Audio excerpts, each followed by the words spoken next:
Farming शुरू तो करनी है, बट कहां से और कैसे शुरुआत की जाए इसकी, ये समझने के लिए आज के इस पूरे वीडियो में बने रहिएगा। हेलो दोस्तों,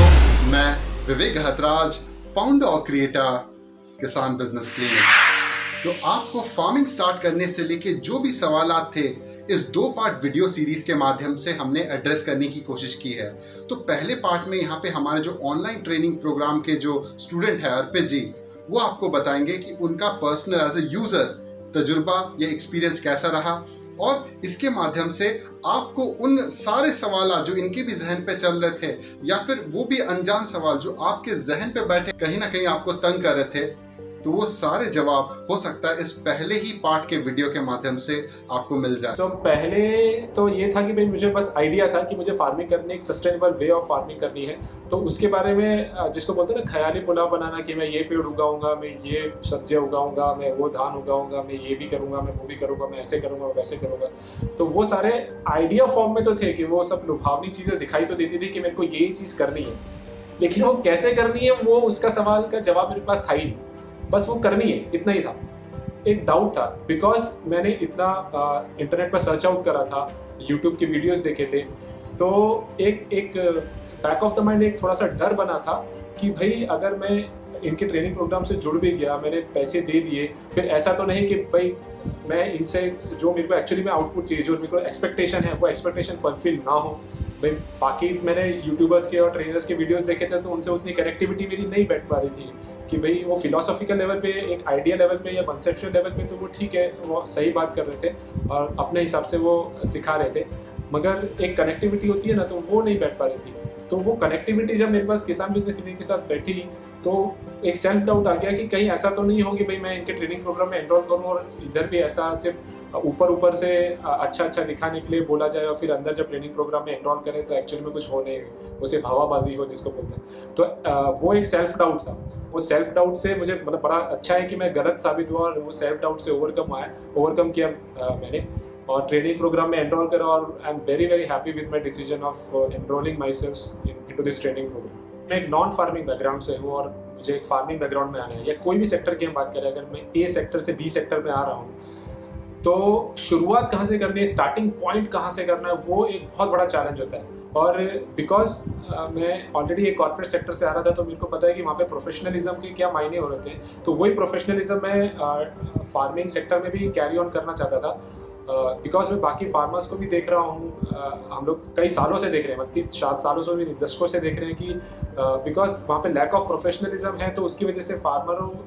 की भी हालत काफ़ी बुरी होती चली जा रही है दिन पे दिन। जैसे यूट्यूब पे एल्गोरिथम सेट है कि अपने आप रिकमेंडेशन आते रहते हैं, जो भी आप चीज़ सर्च करते हो तो ऐसे रिकमेंडेशन है। तो स्टार्टिंग में जब आपका वीडियो आया था, तो मैं एक्चुअली ऑनेस्टली स्पीकिंग मैंने इग्नोर करा था। मेरे को लगा कि ये फिर से कोई किसी ना किसी का ऐसी वीडियो होगा और फालतू में टाइम पास होगा मेरा इसको देख के। तो स्टार्टिंग में तो मैंने आपके 2-3 वीडियो जो रिकमेंडेशन में आए थे 2-3 बार, वो मैंने एक्चुअली इग्नोर ही कर दिए थे। बट देन 4-5 दिन के बाद वो फिर से एक बार आपका वीडियो रिकमेंडेशन में आया, तो वो थोड़ा शॉर्ट वीडियो था, आई थिंक 8-10 मिनट का था। तो मैं बोला चलो 10 मिनट एक बार देख लेते हैं कि भाई बंदा क्या बोल रहा है। तो जैसे ही आपका वो वीडियो देखा, तो मुझे कुछ सेंस हुआ, मतलब एक बोलते हैं ना अंदर से आवाज़ आना, तो वो अंदर से आवाज़ आ गई यार, ये कुछ तो अलग से कुछ तो बोल रहे हैं बंदे। फिर उसके बाद मैंने आपके 2-3 वीडियोस देखे, और उसके बाद फिर मेरे को एक कनेक्टिविटी सी फील हो गई कि नहीं, ये जो चीज़ बोल रहे हैं वो तो मैं उस चीज़ से कनेक्ट कर पा रहा हूँ, जो कनेक्टिविटी दूसरे यूट्यूबर्स या दूसरे जो ट्रेनर्स हैं उनके साथ मैं नहीं कर पा रहा था। तो आपके साथ वो कनेक्टिविटी फील हुई। फिर उसके बाद मैंने आपकी जो बाकी के जो दूसरे वीडियोज़ हैं, जहाँ पे मेरे को और थोड़ा डेप्थ में जानकारी मिलती किसान बिजनेस क्लिनिक के बारे में, वो सारे देखे, और फिर फाइनली मैंने आपको अप्रोच किया। मैंने बहुत सारे यूट्यूबर्स के यूट्यूब के वीडियोस भी देखे, इंटरनेट वेबसाइट्स भी मैंने सर्च आउट करी, मगर वो ये स्टार्टिंग पॉइंट मेरे को नहीं मिल पा रहा था, जो मुझे किसान बिजनेस क्लिनिक के ट्रेनिंग प्रोग्राम से पता चला कि आप उनका जो ट्रेनिंग प्रोग्राम है वो इस तरीके से डिज़ाइन है कि एकदम न्यूबी जो होगा, जिसको बिल्कुल भी कुछ भी आइडिया नहीं होगा कि फार्मिंग सेक्टर का कि कैसे क्या चीज़ होती है, जो ऑपरेशनल पैरामीटर्स होते हैं वो किस तरीके से काम करना होता है, जो एक्शंस होते हैं। बाकी जो यूट्यूबर्स थे वो क्या कॉन्सेप्चुअल आइडिया पे ज़्यादा काम कर रहे थे, जैसे कोई गो आधारित खेती पे बता रहा था, कोई पर्माकल्चर पे बता रहा था, कोई बायोडायनेमिक फार्मिंग पे बता रहा था, कोई किसी पे बता रहा था, कोई किसी पे बता रहा था। लेकिन जो एक्शनेबल प्लान्स है कि हमको एक्शन किस तरीके से लेना, हमको क्या चीज़ इंप्लीमेंट करनी है स्टार्टिंग से एंड तक, सो दैट हम खेती बाड़ी शुरू करते हुए जो भी हमारा प्रोड्यूस उगे उसको हम कस्टमर तक कनेक्ट करके बेच पाए। तो वो पूरा एंड टू एंड कोई भी नहीं बता रहा था। तो एंड टू एंड की तो दूर की बात, पहले स्टार्टिंग पॉइंट ही बता देते कि हमको एज अ न्यूबी किस तरीके से अप्रोच करना है फार्मिंग सेक्टर को, वो कोई भी नहीं बता रहा था। तो पहला मेरे लिए किसान बिजनेस क्लिनिक के ट्रेनिंग प्रोग्राम से जुड़ने का ये रीज़न था कि यहाँ पे आपने एकदम स्टार्टिंग से जीरो लेवल से स्टार्ट करते हुए एक एक्शनेबल प्लान बताया था कि एज अ न्यूबी आप किस तरीके से स्टार्ट कर सकते हैं। दूसरा रीज़न ये था मेरे लिए कि जितने भी फार्मर्स हैं वो लोग ज़्यादातर प्रोडक्टिविटी के ऊपर ध्यान दे रहे थे कि भाई आप ये कर लीजिए तो आपका प्रोडक्शन ज़्यादा आ जाएगा, आप वो कर लीजिए तो उसका प्रोडक्शन ज़्यादा आ जाएगा। चाहे वो कोई भी कॉन्सेप्ट यूज़ कर रहे हो, चाहे वो कोई भी आइडिया, कोई भी मेथड ऑफ फार्मिंग यूज़ कर रहे हो। जब मैं मेथड ऑफ फार्मिंग की बात कर रहा हूँ तो हम डेफिनेटली केमिकल की बात नहीं कर रहे हैं, हम ऑर्गेनिक वे की या नेचुरल वे की उसी तरीके की बात कर रहे हैं। तो वो अपने वे में सिर्फ प्रोडक्टिविटी पे ध्यान दे रहे थे कि इससे इतना प्रोडक्शन ज़्यादा हो जाएगा, इससे उतना प्रोडक्शन ज़्यादा हो जाएगा, इतना खर्चा कम हो जाएगा। तो ये चीज़ अपनी जगह पे बिल्कुल सही है कि भाई किसानों का खर्चा कम होना चाहिए और प्रोडक्शन ज़्यादा होना चाहिए, मगर उसके आगे क्या? जैसे हमने कई बार विजुअल्स भी देखे हैं, न्यूज़पेपर में, मैगजीन्स में आर्टिकल्स में कई बार छपे हैं कि किसानों ने बम्पर पैदावार ली लेकिन फिर उसको रोड पे ही ऐसे ही डाल दिया, क्योंकि मंडी में जब गए तो उनकी जो लागत थी, जो उनका इनपुट था, वो भी उनके लिए वापस से कमा पाना नहीं हो रहा था उनको। तो वो सस्टेनेबिलिटी की बात आ जाती है। तो यहाँ पे सस्टेनेबिलिटी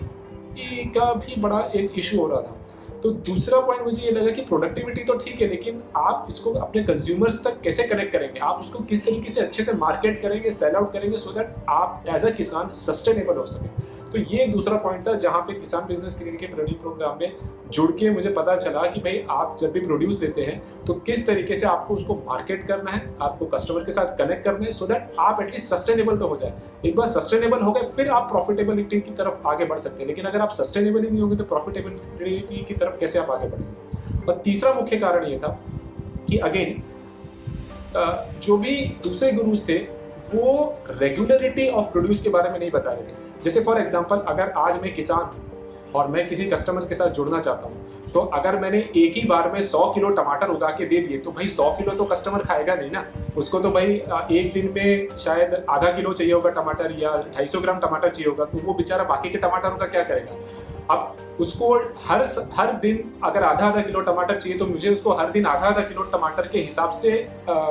उसको प्रोवाइड करवाना पड़ेगा प्रोड्यूस। अगर मैं उसको इकट्ठा एक साथ 100 किलो दे दूंगा तो वो उसके लिए भी फीजेबल नहीं रहेगा कि वो कैसे करे। तो जो रेगुलरिटी ऑफ प्रोड्यूस है, regularity of delivery of produce to the customer,